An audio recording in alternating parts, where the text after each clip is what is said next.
मुकद्दस खैमा के लिए नजराने और हदिये। और खुदावंद ने मूसा को फरमाया, बनी इसराइल से ये कहना कि मेरे लिए नजर लाएं, और तुम उन्हीं से मेरी नजर लेना जो अपने दिल की खुशी से दें। और जिन चीजों की नजर तुमको उनसे लेनी है वो ये हैं: सोना और चांदी और पीतल और आसमानी और अरगवानी और सुर्ख रंग का कपड़ा और बारीक कतान और बकरी की पशम और मेंढों की सुर्ख रंगी हुई खालें और तुखस की खालें और किक्कर की लकड़ी और चराग के लिए तेल और मसा करने के तेल के लिए और खुशबूदार बखूर के लिए मसाला और संगे सुलेमानी और अफूद और सीना बंद में जड़ने के नगीने, और वो मेरे लिए एक मकदस बनाए ताकि मैं उनके दरमियान सकूनत करूं। और मस्कन और उसके सारे सामान का जो नमूना मैं तुझे दिखाऊं, ठीक उसी के मुताबिक तुम उसे बनाना। अहद का संदूक। और वो कीकर की लकड़ी का एक संदूक बनाए जिसकी लंबाई 2.5 हाथ और चौड़ाई 1.5 हाथ और ऊंचाई 1.5 हाथ हो। और तू उसके अंदर और बाहर खालिस सोना मंडना और उसके ऊपर गिरदा गिर्द एक जर्री ताज बनाना, और उसके लिए सोने के 4 कड़े ढालकर उसके चारों पायों में लगाना, 2 कड़े एक तरफ हों और 2 ही दूसरी तरफ।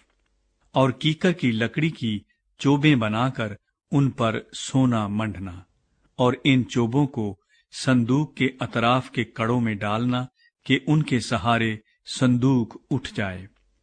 चोबें संदूक के कड़ों के अंदर लगी रहें और उससे अलग न की जाएं।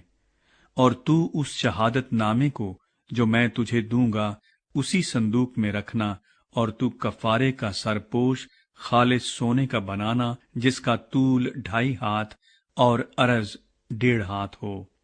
और सोने के 2 करोबी सरपोश के दोनों सिरों पर घड़ कर बनाना, एक करोबी को एक सिरे पर और दूसरे करोबी को दूसरे सिरे पर लगाना। और तुम सरपोश को और दोनों सिरों के करोबियों को एक ही टुकड़े से बनाना, और वो करोबी इस तरह ऊपर को अपने पर फैलाए हुए हों कि सरपोश को अपने परों से ढांक लें, और उनके मुंह आमने सामने सरपोश की तरफ हों। और तू उस सरपोश को उस संदूक के ऊपर लगाना, और वो अहदनामा जो मैं तुझे दूंगा उसे उस संदूक के अंदर रखना, वहां मैं तुझसे मिला करूंगा। और उस सरपोश के ऊपर से और करूबियों के बीच में से जो अहदनामे के संदूक के ऊपर होंगे, उन सब अहकाम के बारे में जो मैं बनी इसराइल के लिए तुझे दूंगा, तुझसे बातचीत किया करूंगा। नजर की रोटियों के लिए मेज।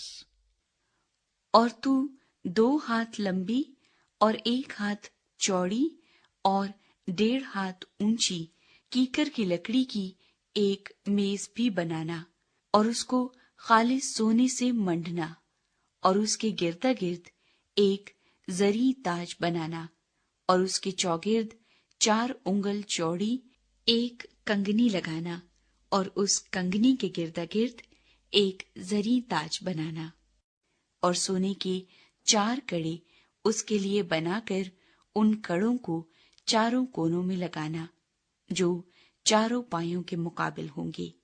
वो कड़े कंगनी के पास ही हों, ताकि चोबों के वास्ते जिनके सहारे मेज उठाई जाए घरों का काम दे। और कीकर की लकड़ी की चोबें बनाकर उनको सोने से मंडना, ताकि मेज उन्हीं से उठाई जाए।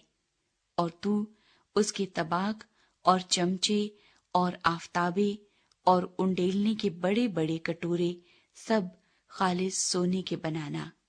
और तू उस मेज पर नजर की रोटियां हमेशा मेरे रूबरू रखना। क्षमादान।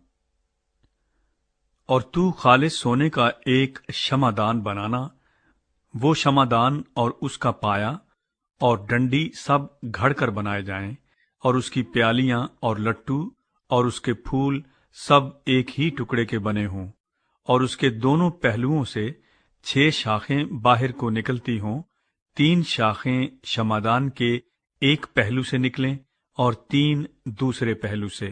ایک شاخ میں بادام کے پھول کی صورت کی 3 پیالیاں، ایک لٹو اور ایک پھول ہو، اور دوسری شاخ میں بھی بادام کے پھول کی صورت کی 3 پیالیاں، ایک لٹو اور ایک پھول ہو۔ اسی طرح شمعدان کی 6 شاخوں میں یہ سب لگا ہوا ہو، اور خود شمعدان میں بادام کے پھول کی صورت کی 4 پیالیاں اپنے اپنے لٹو اور پھول سمیت ہوں، اور 2 شاخوں کے نیچے ایک لٹو سب ایک ہی ٹکڑے کے ہوں، اور پھر 2 شاخوں کے نیچے ایک لٹو سب ایک ہی ٹکڑے کے ہوں، اور پھر 2 شاخوں کے نیچے ایک لٹو سب ایک ہی ٹکڑے کے ہوں۔ شمعدان کی 6 باہر کو نکلی ہوئی شاخیں ایسی ہی ہوں، یعنی لٹو اور شاخیں اور شمعدان سب ایک ہی ٹکڑے کے بنے ہوں، یہ سب کا سب خالص سونے کے ایک ہی ٹکڑے سے گھڑ کر بنایا جائے۔ اور تو اس کے لیے 7 چراغ بنانا، یہی چراغ جلائے جائیں تاکہ شمعدان کے سامنے روشنی ہو، اور اس کے گلگیر اور گلدان خالص سونے کے ہوں۔ شمعدان اور یہ سب ظروف ایک کنتار خالص سونے کے بنے ہوئے ہوں، اور دیکھ تو ان کو ٹھیک ان کے نمونے کے مطابق جو تجھے پہاڑ پر دکھایا گیا ہے بنانا۔